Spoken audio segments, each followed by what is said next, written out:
très peu probable. ok ci loolu la ñuy waxee tam problème éligibilité wu Ousmane Sonko jàpp nga ne tey moom itam mi ngi ci incertitude boobu. Non, est-ce que c'est incertain? Non, je ne crois pas. que Sonko C'est-à-dire que la loi d'amnistie, tout ce qui est fait politique effacé na ko mais loi d'amnistie moo tax Ousmane Sonko jiite liste Pastef ci élection législative. ba ñu fal ko député. ba ñu fal ko député donc bu dul woon loi d'amnistie bi du mën a bokk. et avant loolu sax voté woon na présidentielle et boo nekkul électeur doo mën a éligible. Voilà donc ci wàllu en tout cas éligibilité sur le plan juridique bon ñoom Sonko xam na Diomaye xam na que Sonko mën na bokk en 2029. Bon maintenant il y a deux problèmes quand même que xam na ne dossier dañ ko condamné dafa war a fay 200 millions. te bëggul fay les 200 millions te loolu tant que réglé wu ko daf koy topp. mun na ko teree bokk. non loolu mënu ko tere bopp. D'accord. les 200 millions mënu ko tere bopp même décision conseil constitutionnel bi mu valider la loi d'amnistie. mais wax na clairement que il y a des crimes. oui ñi nga xam ne kenn mënu leen pardonner. les droits des tiers aussi. mais par contre les questions politiques ça c'est réglé définitivement ça conseil constitutionnel wax na ko. ok donc Sonko pour bataille bi mu engagé c'est plutôt pour mu bañ a am bor bi mu war a fay Mame Mbaye Niang mais aussi pour que Sénégalais yi gën a xam ne que moom mën na participer maintenant beneen difficulté bi nga xam ne xamaguñu président fan la toll su amoon séparation avant 2027 par exemple kenn xamul Diomaye lan la nar a décider. Ah non ça honnêtement Sonko daf ko sóoraale. avant 2027. avant 2027. D'accord. su jógoon ci gouvernement bi mu nekk xeex diggante moom ak président Macky Sall lu mu defoon ba tere Ousmane Sonko bokk su dee tànk boobu lu Diomaye jël c'est sûr que président de la République am na quand même influence sur les institutions pour bloquer ko. mooy tëj Sonko par exemple. non pas tëj mais jouer sur son éligibilité. jouer sur son éligibilité mu bañ a participer à 2029 c'est tout le monde sait que bon procédure procès Mame Mbaye Niang Ousmane Sonko amul état bi respecté wul les droits les plus élémentaires. Ça c'est l'État c'est la justice c'est l'administration. président am na influence à ce niveau. En tout cas c'est un risque. pour Sonko. que pour Sonko mais par exemple su doon amoon révision. su amoon révision ba ñu setal ko ça c'est certain que président du am fu mu jaar. kon loolu moo tax muy bëgg réouverture procès ak Mame Mbaye Niang. je crois ok que je crois am na pour laver son honneur mu bañ a am lu muy fay Mame Mbaye Niang mais aussi pour alerter que xam na ne moom ak Diomaye mën nañu séparer à tout moment. ok donc pour éviter les risques. Bon, il prépare l'opinion d'une certaine façon mais également xam na ne que bon bu desutul bu dul xeex président de la République am na fu mu mën a jaar pour mu am difficulté pour nekk candidat en 2029. surtout que polémique dafa am ci éligibilité am même si li nga wax noonu xel nangu na ko parce que si tu n'es pas éligible tu ne peux pas être électeur te Ousmane Sonko voté na fii ci élection présidentielle bu 2024 fal nañ ko également ci législative yi mujjee am doyen li ñëpp doon laaj mooy bu fekkee Ousmane Sonko leer na ko ni il est éligible pourquoi muy ubbi le procès ak Mame Mbaye Niang mais li nga wax ni je pense que tontu la ci donc xeexam ak Diomaye lay préparer moo tax mu bëgg ñu àttewaat ko Mame Mbaye Niang ba mu leer c'est bien ça. Je pense que par exemple bon def na révision bëgg na def révision. Bon commission technique bi accepté na mais supposons que mu perte. Cour suprême rejeté ko. rejeté ko wala ñu condamné ko. Oui. Confirmation de la peine. Oui. Là c'est un blocage. suñ confirmer peine bi moom c'est sûr il pourra plus être candidat. C'est clair. Oui. C'est un risque qu'il prend. Et le président c'est un double risque que justice mën na ko sanctionner confirmer la peine, mais le président va s'appuyer sur cette décision pour bloquer sa candidature. Donc à la limite Sonko est conscient qu'il y a ce double risque. Maintenant politiquement opinion bi lay préparer à cette éventualité. La bataille de l'opinion. La bataille de l'opinion. En fait, c'est la bataille de l'opinion que Sonko est en train de mener. Que xam na ne y a un piège devant lui. Bon, il faut laver son honneur avec les risques que il peut la peine le verdict peut être confirmé. Le président peut s'appuyer sur une décision de justice. Toute l'opposition aussi qui ne veut pas la participation de Sonko, mais il y aura une alliance contre la candidature de Ousmane Sonko. Donc on revient à la case de Macky Sall Sonko. C'est ça que Sonko est en train peut-être de préparer l'opinion, préparer son parti pour que loolu bañ ko bett. Doyen mun nañu dugal ci registre boobu audience yi président accordé woon fan yële présidente du conseil constitutionnel ak premier président de la cour d'appel. En tout cas c'est pas anodin. Ça c'est clair que c'est pas anodin. C'est-à-dire que président xam na ñëpp ñu ngi xaar lan lay proposer comme révision de la constitution. Lan lay proposer comme révision du code électoral. Bon, lan lay proposer en termes de gouvernance des instituts de la vie politique. Xam na nag ñi foofu lañ koy xaar. Bon, mais su demee ba jël décision rencontrer ces hautes autorités là.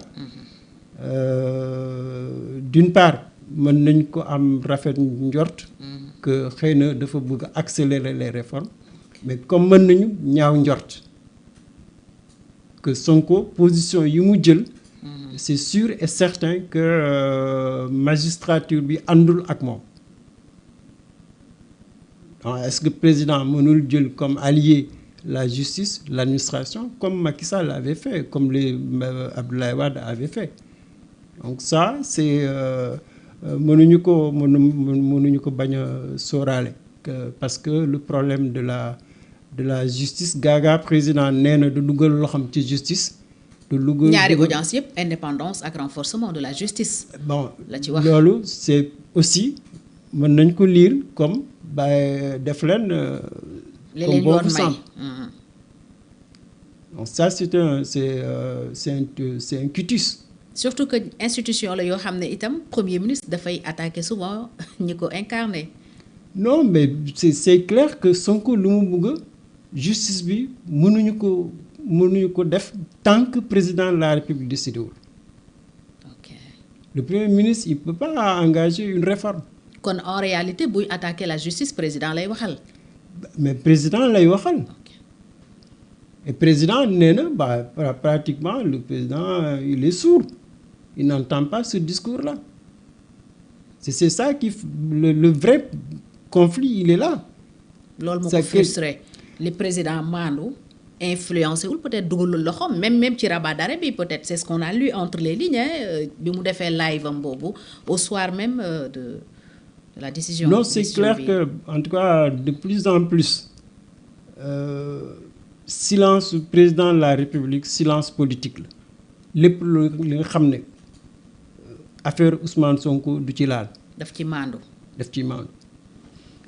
Mais lépp li nga xam ne justice la du ci dugal loxo.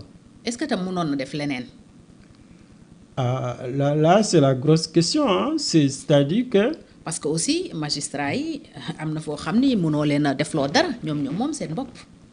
Non c'est-à-dire que je pense que en tout cas bu ñu xoolee assises de la justice ak les conclusions président dafa waroon appliquer les conclusions le président ne l'a pas fait. bu ko appliqué woon. su ko appliqué woon Sonko dina am lu mu bëgg. Diomaye a fait exactement ce que Macky Sall a fait. C'est-à-dire que Macky Sall dafa jël nguur en 2012 xaar ba 2016 soog a waxu constitution.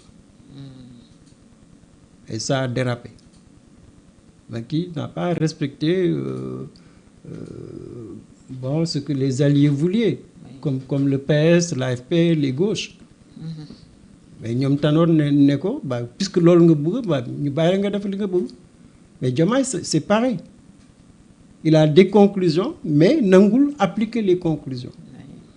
Donc ça veut dire que la révision de la constitution wala le code électoral wala même la lutte contre l'impunité, la reddition des comptes, tous ces sujets délicats là président bugg ci laal. Incidence financière lañ doon wax au début. Je pense que am na incidence financière c'est vrai mais c'est sur le plan politique. C'est-à-dire mënoo après 2 ans mënoo jox benn fait de rupture. Oui. Par rapport au présidentialisme. Le système il est intact il n'a pas bougé. Okay. Et ça le président am na responsabilité justice. C'est vrai que bon loolu aussi il faut ñu wax ko yaakaar na changement bu gën a jafe mooy changer justice ak administration suñ ci àndul tu n'as qu'un choix soit tu les affrontes tu réformes ou soit tu t'aplatis tu acceptes c'est un pouvoir énorme administration lu mu yore ak justice lu ñu yore amul benn président bu leen mënal dara sauf nga forcer leen. Tu fais référence directement à l'Assemblée, à sa majorité, tu votes tes lois, tu changes. Mais sous des négociations, justice et administration, c'est les poids morts de l'État.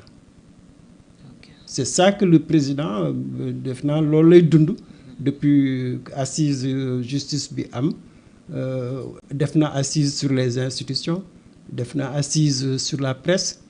Bah, il a toutes les conclusions. Mais amul direction pour dire que bah, je vais faire la rupture. La rupture elle est compromise par la nouvelle je sais pas en tout cas président am na il y a un vent une direction du vent bu mu jël mais avec beaucoup de risques.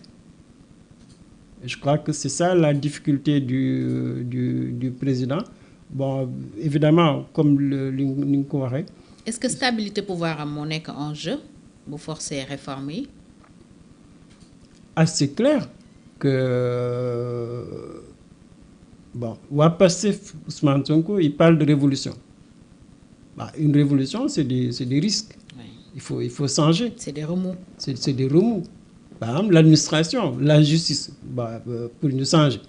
Mais de yomba, ça c'est une oligarchie. C'est des conservateurs, la justice. C'est des intérêts. Oui. Bah, c'est eux qui gèrent l'État.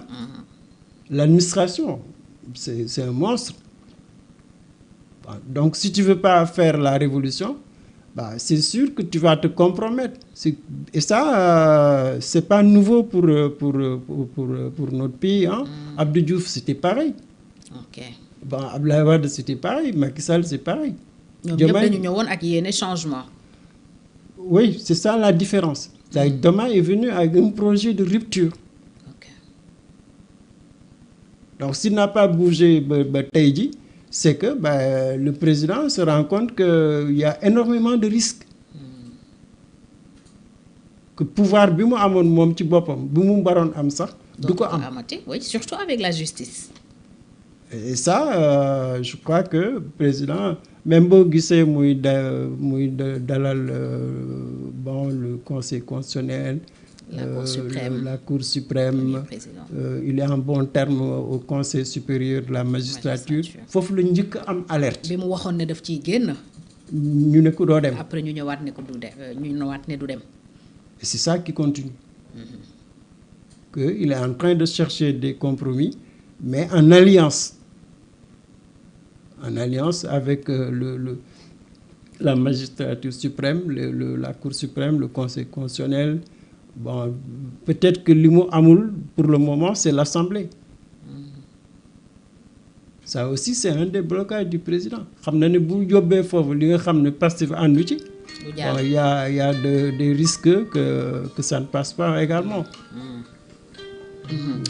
ñu ngi lay gërëmaat bu baax a baax doyen Mamadou Sy Albert di fàttali ni kon moom la ñuy dalal ci Actu sans frontières tey bi di leen remercier yéen ñi ne ci live bi yëpp également di leen wax ngeen continuer aimer vidéo yi partager ko dinañu yokk doole suñuy contenu gën a tasaaroo alors doyen leneen itam lu jaaxal ñu bëri mooy yéene bi fi président jibaloon muy am un premier ministre super fort et des ministres forts yokk doole premier ministre son conseil juridique théorisé woon na ko professeur Sidi Alpha Ndiaye mais dafa mel ni depuis lors dañ ko tekki suuf nan nga lañ war a comprendre loolu. non mënul am tant que parce que au lieu de dire des ministres forts un premier ministre fort ben ça c'est pas du wax. Non, constitution bi ngay accepter réviser ou pas c'est la constitution c'est pas l'engagement verbal du président de la République constitution Sénégal bi mu nekk fi mu toll nii c'est le chef de l'État qui a tous les pouvoirs Diomaye pouvoir bi mu amul tey ji c'est le pouvoir d'être le président du PASTEF c'est le seul pouvoir qui lui manque mais tous les autres pouvoirs moom moo ko yore bah ce qui fait que bon bu bëggoon le projet du PASTEF c'est un pouvoir équilibré c'est pas un président fort ou bien un premier ministre fort ou une assemblée non c'est un pouvoir équilibré c'est ça le projet du PASTEF mais le président n'en veut pas. Oui parce que ñoom théorisé woon nañ fi sax la vice-présidence. Ben oui la vice-présidence c'était le premier verrou. Tu es président mais tu as un vice-président.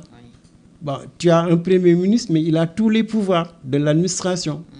Bah, tu as une assemblée qui est capable de contrôler et l'exécutif et le gouvernement.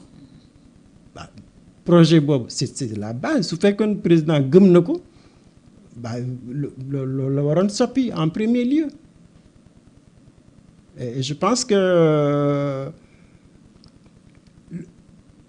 bon la difficulté c'est vrai aussi que difficulté président c'est que Ousmane Sonko premier ministre chef de parti leader du principal parti politique le plus populaire du pays mais kooku c'est ingérable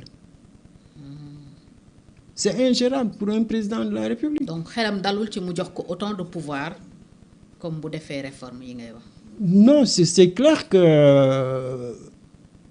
dafa yokk seen difficulté. Alors que si le président voulait réformer bon mënoon na réformer mais là la gestion c'est ça peut-être la nouveauté dans l'affaire hein. C'est que mais kenn xaarul woon diggante Ousmane Sonko mu am Ousmane Sonko ak président mu am problème bu mel nii c'est-à-dire que lu ñu woote mooy rupture ñu xeex ba Sénégalais jox leen confiance. Ben 2 ans après ben ñuy xëccoo donc. kon ñoom sax lu leen bett la. je pense que bon lu leen bett la bon mais aussi amuñu expérience pour régler ce problème là. C'est ce qui fait que ben ku nekk am na stratégie président am na stratégie Sonko am na sa stratégie mais.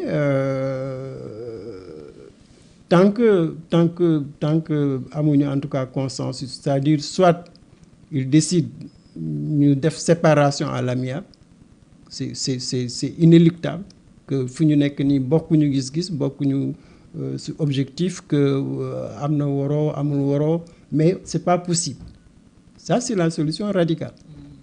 Bon beneen solution mooy ce qu'ils mooy lu ñuy wax lu ñu choisir c'est la gestion commune. Mais cette gestion commune-là, soo amul confiance, c'est pas possible qu'elle réussisse. Problème de confiance kon moom. Mais c'est le problème de confiance. Est-ce que trahison dafa am doyen parce que ñu ngi wax waxi trahison ñoom waa Pastef jàpp ni Diomaye moo wax Sonko mun nañu wax fii trahison. Non peut-être pas trahison d'un homme non c'est Diomaye change d'orientation. Il trahit le projet alors. Il trahit le projet. Le projet qu'il a porté au pouvoir, ben, ce n'est plus ça. ça c'est clair. wàcc na yoonu projet bi. wàcc na yoonu projet bi mais léegi nag moom moo waroon am responsabilité ne man voilà l'option que je prends. C'est même pas peut-être que trahison mooy li ñu doon wax fii yëpp mooy que ne am na li ma jàng lii mënul nekk. La réalité du pouvoir. La réalité ou les du réalités du pouvoir. Voilà man lii laa choisir mais loolu c'est de la franchise. Ils peuvent être d'accord, ils peuvent ne pas être d'accord mais par exemple Senghor. mais amul ku ko gënoon respecté Mamadou Dia. Mamadou Dia le respecté. Mais le régime politique tel qu'il a fonctionné, il se dit que non, on ne peut pas s'en sortir. Okay. Mais comme yow da ngaa dëgër bopp man ma dëgër bopp ku nekk am sa vision bah écoutez yéen yaa may commencé jaay doole. Bah la seule solution c'est que je t'arrête, je mets en place la constitution que je veux. Mais Diomaye n'est pas dans cet esprit-là. Ce qui fait que problème de confiance pour moi. Bon c'est vrai jafe na pour régler problème de confiance. Mais il faut trouver une solution. Il faut trouver une solution. Maintenant est-ce que dañu xaar ba 2027 ou avant fu ñu nekk nii moom ça peut venir bon du président comme ça peut venir du premier ministre aussi. nan lañu war a interpréter li Ousmane Sonko jàpp boppam ci tournée économique bi président di amal Casamance dëkkam basam moom ak waa PASTEF yëpp gisuñu benn accueil populaire politique en tout cas boo xam ne ñoom organiser nañu ko président dafa dem def tournée boo xam ne Sénégal tàmmul di ko gis tournée bu amul liesse populaire sauf peut-être à Goudomp où il a été accueilli quand même mais Ziguinchor ak feneen fu mu jaar yëpp gis nañu ne kenn nekku fa nan lañu war a décortiquer loolu. Non loolu moom mbaruñu bett parce que conséquence situation bi ñuy dund depuis mois de novembre